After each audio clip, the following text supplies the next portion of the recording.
என்ன ஏழ்நிக்கு சொல்றாரா? பொறுப்பா எவ்வளவுக்கு கேட்கறது? கறிக்கடை போறோன்ற உனக்கு பொறுப்பா கேளு, உனக்கு கட்டுறதே கேளு. அதுக்கான இளவெல்லாம் கேட்க வேணாம். நான் கட்டினா கொடுக்க போறேன், இல்லைன்னு போறேன் கேளு. 300 மாதிரி விலையை போடு, இது ஒரு விலையை போடு. 300 மாதிரியா இருக்கு, 100 மாதிரியா இருக்கு. ஆமா, அதான் நான் சொல்றேன். இதை ஒரு விலையை போடு, இது ஒரு விலையை போட்டு கேளு, மதிப்பு வச்சு கேளு. 24 ரூபா. 24 கட்டாது, அவ்வளோதானே. இதை இன்னும் 16,000 வாங்கி விற்கிறவர் கேட்டார் மணி.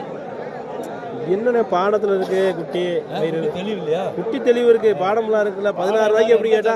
16 ரூபாய்க்கு இந்த குட்டியை கேட்டா எவ்வளவு போடாம இருக்கு? வாங்கி விற்கிறவர் தான் கேட்டாரு. கோயில் கூட 2000 ரூபாய்க்கு கிலோ கணக்கு கோயிலுக்கு வாங்குறாங்க. அதுக்கு நம்ம கறி கடைக்கு வாங்க முடியுமா? அந்த குட்டி பண்ணி கேட்குற வேலை கொடுக்க மாட்டேன். 12,000 11 ரூபா போட்டேன், 13 ரூபா வாங்கின விலையும் மீறி இந்த குட்டி இருக்கு. 12 ரூபாயா? நான் இது 11 ரூபா போட்டேன், இதை 13 ரூபா போட்டேன்.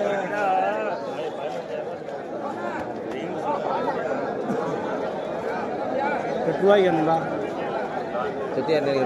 தெரியல. அவன் கேட்டான், எவ்வளோ கேட்டான் தெரியல.